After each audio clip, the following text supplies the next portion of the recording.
Assalamualaikum warahmatullahi wabarakatuh. Waalaikumsalam warahmatullahi wabarakatuh. Alhamdulillah pada hari ini kita bisa berkumpul dalam acara menyebarkan pemahaman dan penerapan pengalaman atau definisi budaya positif di SDN 3 Cirebon. Latar belakang dari penyampaian materi ini adalah belum menyeluruhnya warga sekolah terutama guru tentang budaya positif di sekolah seperti disiplin positif, motivasi perilaku manusia, posisi kontrol guru, pembuatan keyakinan kelas atau sekolah, dan penerapan segitiga restitusi. Diharapkan jika seluruh konsep ini bisa dipahami oleh seluruh warga sekolah, maka akan terbangun budaya positif yang baik di lingkungan sekolah. Tujuannya yaitu satu, meningkatkan pengetahuan dan pemahaman tentang budaya positif. Dua, terbentuknya motivasi intrinsik para murid dengan penguatan keyakinan sekolah. Yang ketiga, murid dan guru konsisten dalam menjalankan keyakinan kelas yang sudah disepakati. Yang keempat, terlaksananya penyelesaian masalah siswa menggunakan segitiga restitusi dalam pelayanan bimbingan konseling.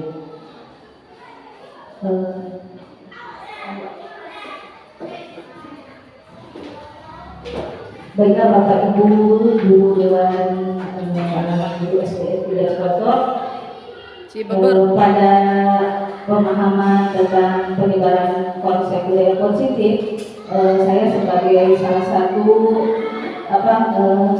persyaratan untuk membuat diseminasi, di mana saya adalah seorang calon guru penggerak angkatan 9 dengan fasilitatornya Bapak Agus Supianto dan pengajar praktiknya Bapak Nika Eko Wiratno. Nah, di sini ada konsep inti budaya positif, yang mana konsep inti budaya positif ini seharusnya kita bisa sebarkan di sekolah kita, supaya yang pertama, satu, merubah paradigma belajar. Kedua, disiplin positif. Ketiga, nilai-nilai kebajikan. Keempat, kebutuhan dasar manusia. Yang kelima, motivasi perilaku manusia. Yang keenam, posisi kontrol guru. Yang ketujuh, keyakinan kelas. Dan kedelapan adalah segitiga restitusi. Pembelajaran dengan paradigma. Pembelajaran dengan paradigma baru merupakan pembelajaran yang dirancang berdasarkan prinsip pembelajaran berdiferensiasi, sehingga para peserta didik belajar sesuai dengan kebutuhannya berdasarkan tahap perkembangan sesuai teori psikolog modern untuk mewujudkan profil pelajar Pancasila. Di mana profil pelajar Pancasila itu yang pertama adalah beriman dan bertakwa kepada Tuhan Yang Maha Esa dan berakhlak mulia. Yang kedua, berkebinekaan global. Ketiga, bergotong royong. Keempat, kreatif. Kelima, bernalar kritis. Dan yang keenam adalah mandiri. Itulah yang harus kita terapkan di sekolah. Miskonsepsi teori kontrol, di mana di sini ada gambaran kita mendidik anak itu bukan atas kemauan kita. Ilusi guru mengontrol murid. Jadi di sini guru bisa mengontrol murid. Nah, ilusi bahwa kritik dan membuat rasa bersalah mampu menguatkan karakter. Ilusi bahwa semua penguatan positif, efektif, dan bermanfaat. Ilusi bahwa orang yang dewasa berhak memaksa.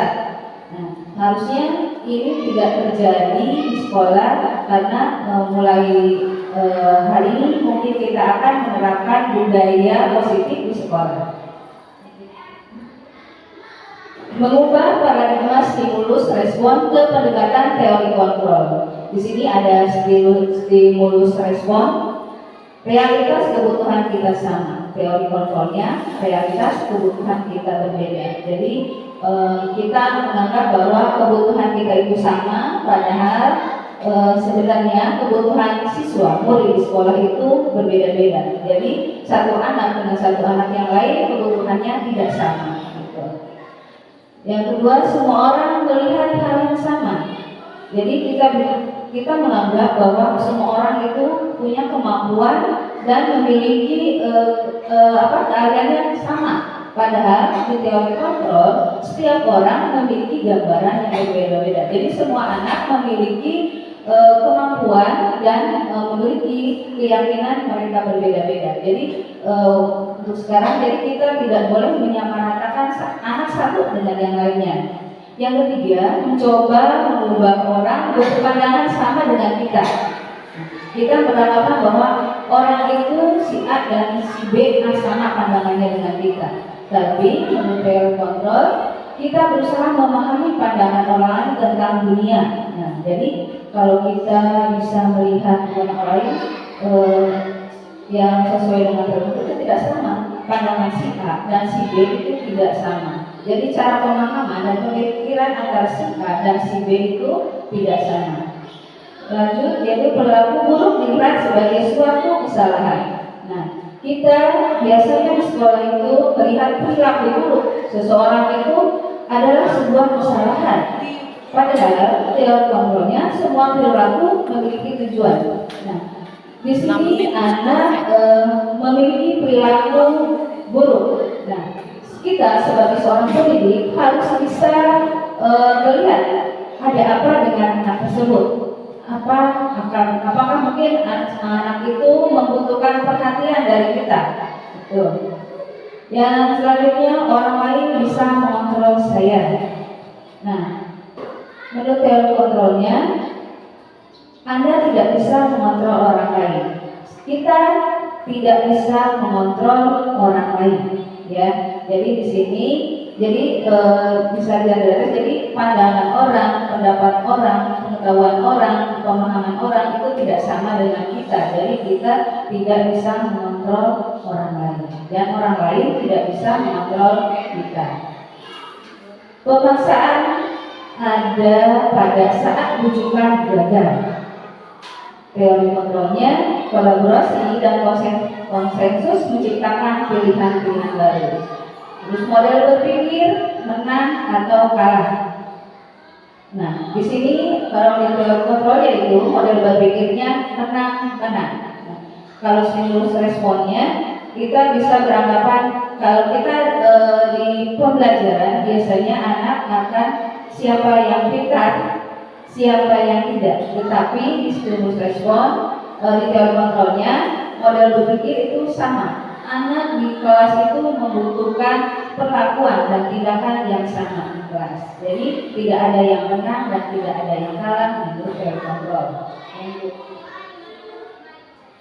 Disiplin positif. Nah, di sini disiplin positif. Apakah ada yang tahu apa itu disiplin positif? Disiplin yang positif. Ya, cara yang baik. Ya, betul, bisa. Disiplin positif kalau bisa adalah menuju ke arah yang lebih baik. Coba kita lihat di sini, disiplin berasal dari kata disiplina yang artinya belajar. Disiplin mengacu pada disiplin diri yang memiliki tanggung jawab terhadap apa yang dilakukannya berdasarkan nilai-nilai yang diyakini. Disiplin positif merupakan salah satu cara penerapan disiplin yang bertujuan untuk menumbuhkan kesadaran secara memberdayakan peserta didik tanpa imbalan atau penghargaan atau reward, ancaman atau hukuman. Nah, sebagai pendidik, tujuan kita adalah menciptakan peserta didik yang memiliki disiplin diri sehingga mereka berperilaku mengacu kepada nilai-nilai kebajikan universal dan memiliki motivasi intrinsik dalam perubahan perilaku ke arah yang lebih baik.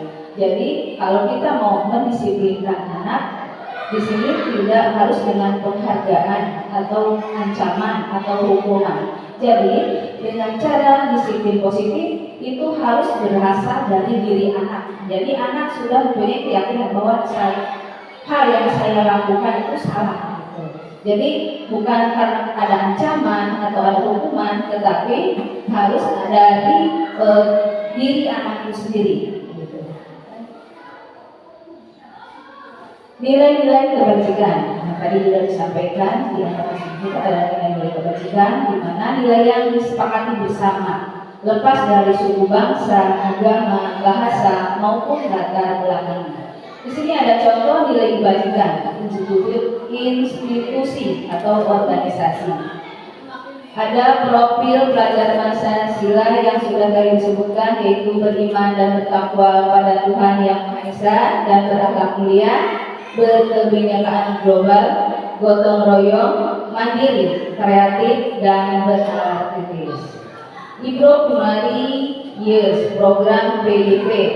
Di situ kita menanamkan toleransi, rasa hormat, integritas, mandiri, menghargai, antusias, empati, keingintahuan, kreativitas, kerjasama, percaya diri, dan komitmen. Nah, yang contoh yang terakhir yaitu keterampilan hidup atau life skill. Yang pertama, dapat dipercaya, lurus hati, pendengar yang aktif, tidak merendahkan orang lain, dan memberikan yang terbaik dari diri. Jadi kita melakukan sesuatu itu bukan atas paksaan, tetapi atas kesadaran kita sendiri. Begitupun juga anak, ya. Kebutuhan dasar manusia. Kebutuhan dasar manusia adalah segala sesuatu yang kita lakukan untuk mendapatkan apa yang kita inginkan. Seluruh tindakan yang kita lakukan memiliki tujuan tertentu, dan semua usaha terbaik yang kita lakukan adalah dalam rangka kebutuhan dasar kita penuhi dengan baik. Nah, ada 5 kebutuhan dasar manusia. Yang pertama yaitu bertahan hidup. Yang mana bertahan hidup itu contohnya makan, pakaian, tempat tinggal, keamanan, dan kesehatan. Nah, yang kedua kebutuhan dasar manusia adalah kasih sayang, rasa diterima, dipedulikan, berbagi, kerjasama, menjadi bagian dalam kelompok. Yang ketiga yaitu penguasaan, harga diri, keinginan untuk dianggap, memimpin, berprestasi, diakui, dan didengar. Kebutuhan dasar yang keempat yaitu kebebasan. Jadi anak juga di sekolah punya kebebasan, kita guru juga di sekolah butuh kebebasan. Di mana kita harus mandiri, memiliki pilihan, mencoba hal baru, mampu mengendalikan arah dirinya. Dan yang terakhir yaitu kesenangan. Kita butuh bermain, humor, antusiasme, dan tertawa. Itulah 5 kebutuhan dasar manusia. Nah, di sini ada motivasi perilaku manusia. Yang pertama, untuk menghindari ketidaknyamanan atau hukuman. Yang kedua, untuk mendapatkan imbalan atau penghargaan dari orang lain. Nah, yang tadi ini dulu itu termasuk motivasi perilaku manusia yang motivasinya dari eksternal, itu berasal dari luar. Jadi kita melakukan budaya positif atau disiplin positif itu karena adanya motivasi eksternal itu tidak baik. Nah, seharusnya kita itu melakukan untuk menjadi orang yang mereka inginkan dan menghargai diri sendiri dengan nilai-nilai yang mereka percaya.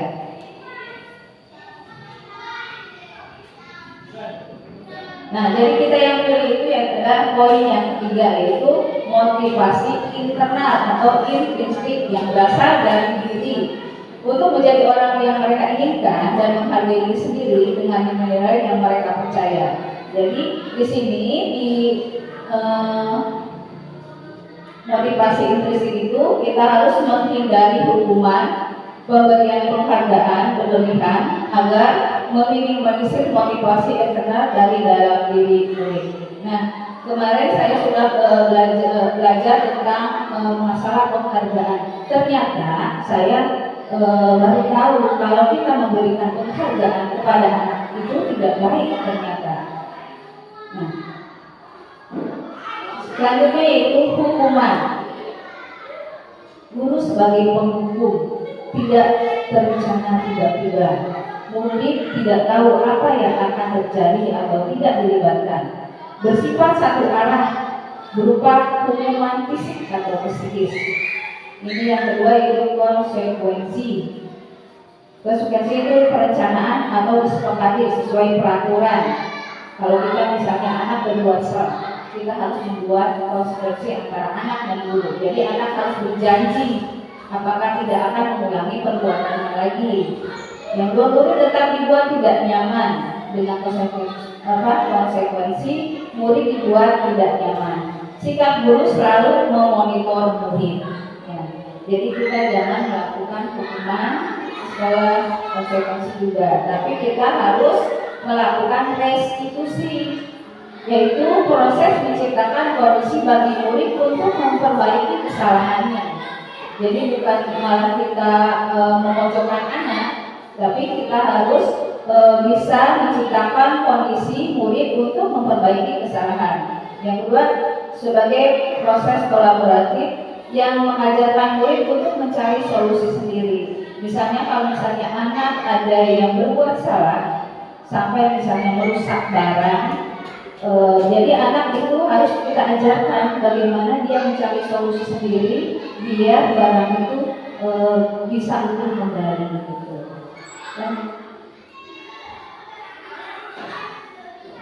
Nah, 5 posisi kontrol guru. Di sini guru ada sebagai penghukum, pembuat merasa bersalah, sebagai teman, sebagai pemantau, dan sebagai manajer. Nah, yang mau saya tanyakan dari kelima posisi kontrol guru, mana yang ibu lakukan di sekolah? Apakah sebagai penghukum? Apakah sebagai pembuat merasa bersalah? Sebagai teman, pemantau, atau manajer? Betul? Sebagai manajer, Pak Iwan?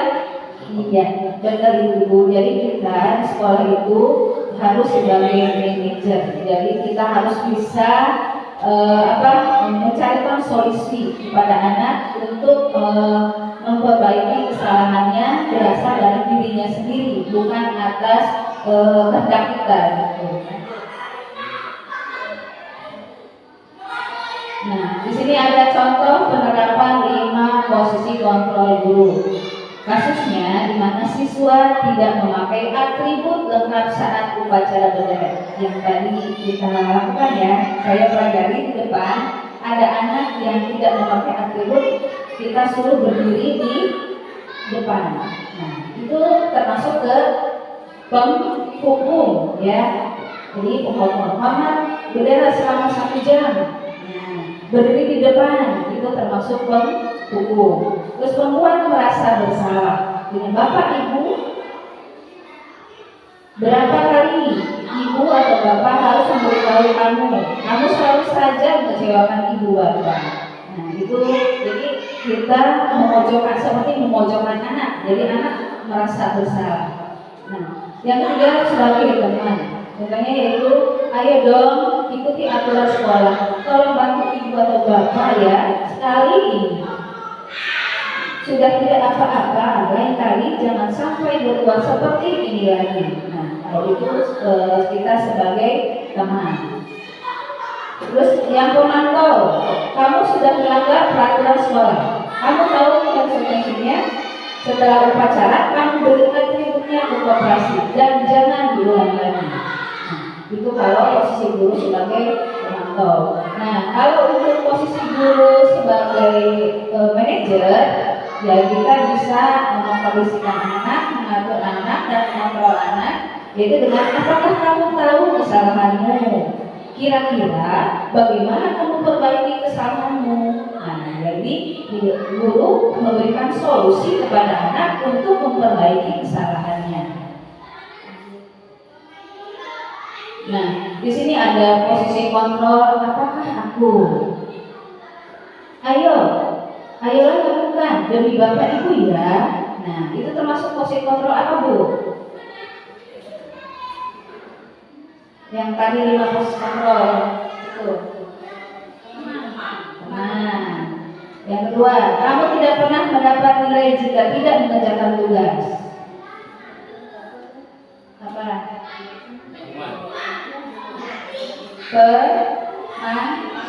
Lanjut. Pertanyaan yang berikutnya. Saya kecewa sekali dengan kamu. Kecewa. Yang kedua apa Pak Iwan?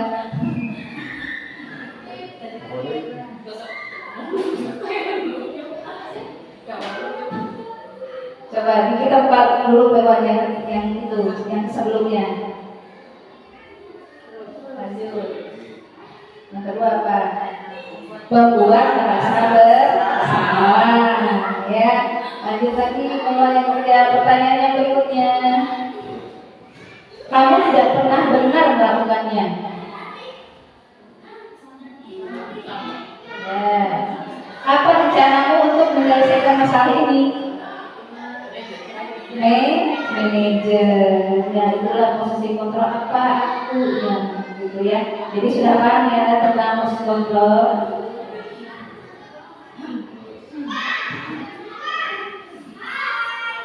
Nah, di sini ada keyakinan kelas.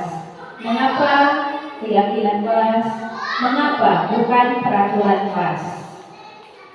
Nah, di sini kalau keyakinan kelas adalah keyakinan yang dibuat oleh anak.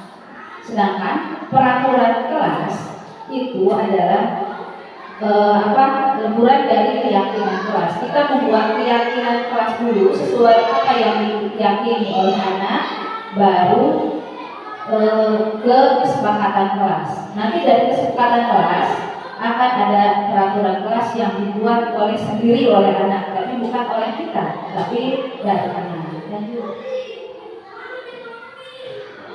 Nah, pembentukan keyakinan kelas yang pertama bersifat abstrak, yang kedua berupa pernyataan universal, dibuat dalam pernyataan positif, di mana di sini dalam pernyataan positif itu artinya ibu dan bapak guru harus menghilangkan kata dilarang, tidak boleh, itu tidak ada. Misalnya dilarang membuang sampah.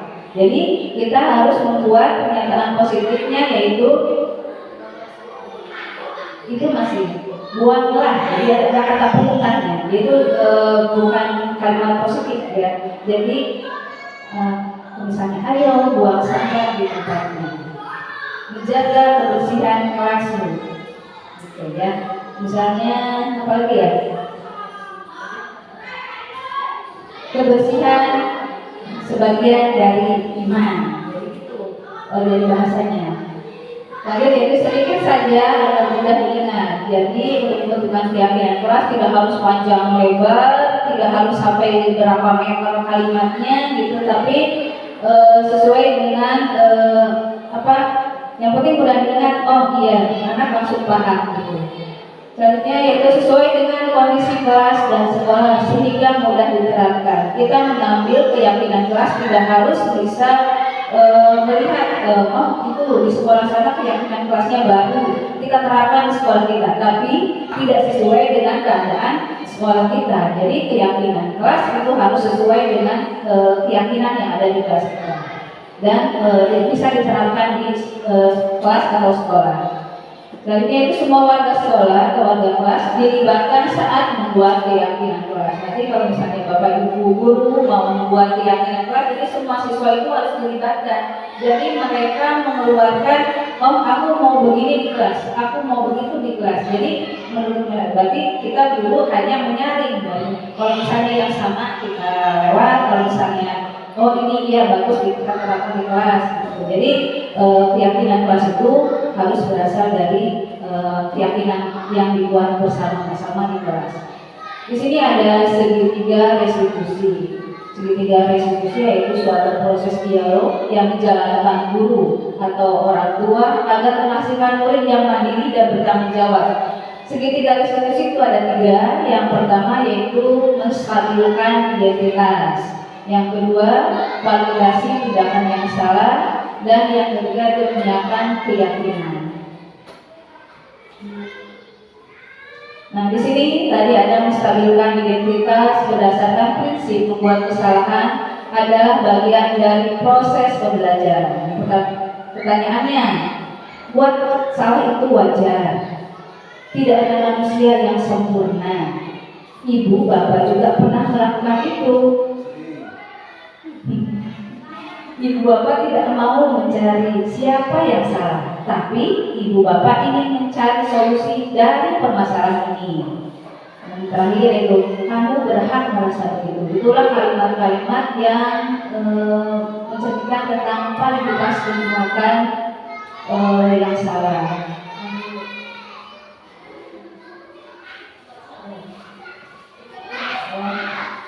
Sekarang validitas tindakan yang salah yang tadi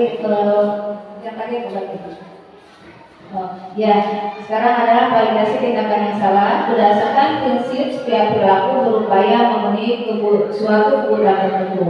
Kalimat-kalimat yang diucapkannya yaitu, kamu pasti punya alasan mengapa melakukan hal itu. Terus, padahal kamu bisa melakukan yang lebih buruk dari dia. Terus, kamu patut bangga karena telah melindungi sesuatu yang penting buatmu.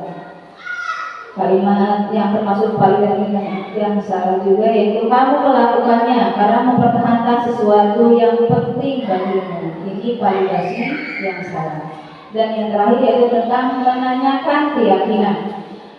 Murid akan diberi pertanyaan-pertanyaan bermakna untuk memunculkan motivasi secara intrinsik, yaitu mencari solusi dari dirinya sendiri, bukan atas inisiatif orang lain. Yang pertama, apa keyakinan kelas kita?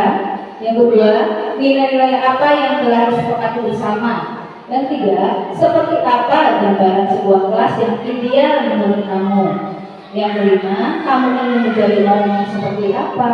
Nah, di sini tentang keyakinan kelas. Kita bisa menerapkan di kelas kita dengan cara membuat keyakinan kelas masing-masing sesuai dengan kelasnya.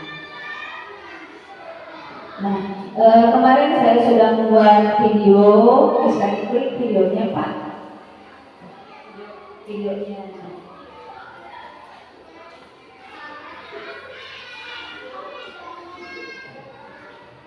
Nah, ini adalah video tentang validasi tindakan yang salah, mengenai keyakinan, tentang segitiga restitusi. Ini sudah dipraktekkan kemarin dengan anak, tentang anak yang bermasalah di sekolah.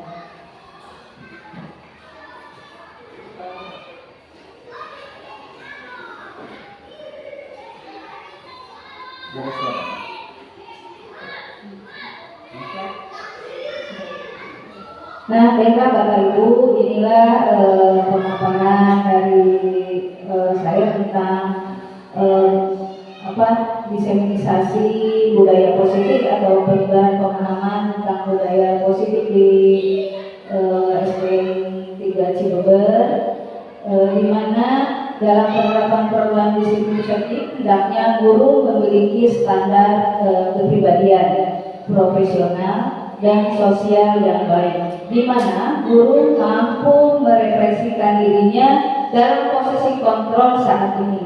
Bagaimana perjalanan dirinya sebagai among atau manajer yang menuntut murid-muridnya menjadi insan yang mandiri, merdeka, dan bertanggung jawab. Itu tentang standar nasional pendidikan.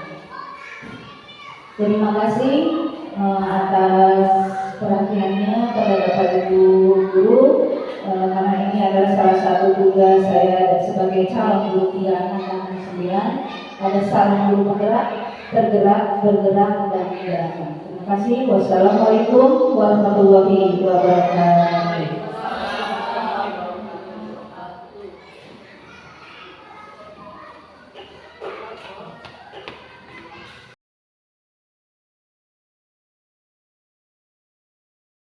Assalamualaikum warahmatullahi wabarakatuh. Waalaikumsalam warahmatullahi wabarakatuh. Selamat pagi anak-anak. Baik. Pagi hari ini. Baik. Nah, pada kesempatan ini kita akan membuat tentang keyakinan kelas. Apa itu keyakinan ada keyakinan kelas, ada peraturan kelas, dan juga ada kesepakatan kelas. Nah, hari ini kita akan membuat keyakinan kelas. Di sini keyakinan kelas itu kalian menginginkan suasana belajar di kelas kalian itu seperti apa?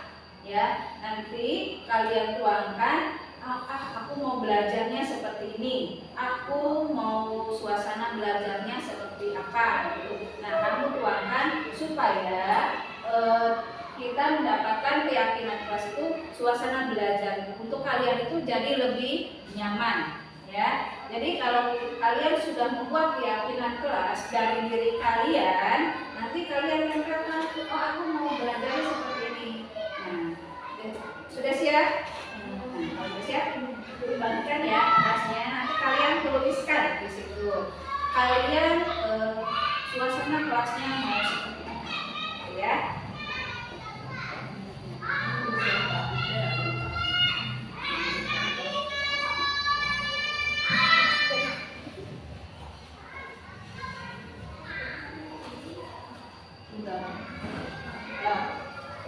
Tulis keyakinan kelas menurut kalian. Tulis dulu.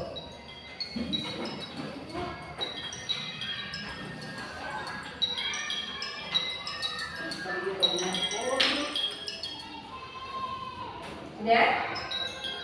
Kalau sudah, kalian tempelkan di sini. Nanti sama ibu mau diurutkan apa keyakinan kelas menurut kalian. Dua-duanya, nanti dua-duanya tempel ya. Dua-duanya tempel. Aku bawa dua itu bagus. Yuk, maju. Yang sudah boleh ditempelkan di depan di sini.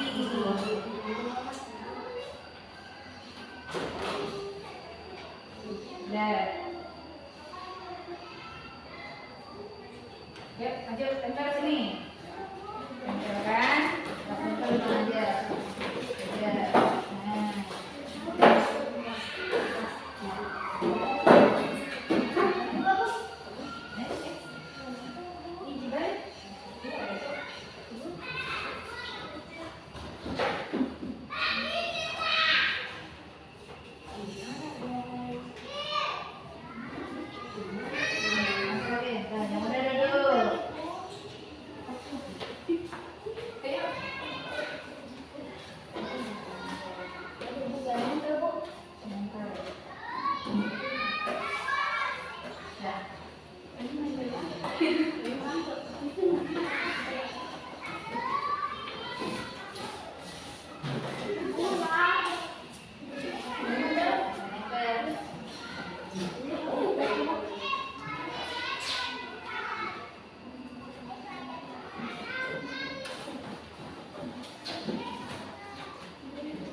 Dan anak-anak, inilah keyakinan kelas yang kita buat bersama-sama.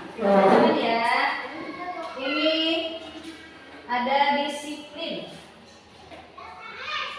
Disiplin, ini sama, ini saling menyayangi.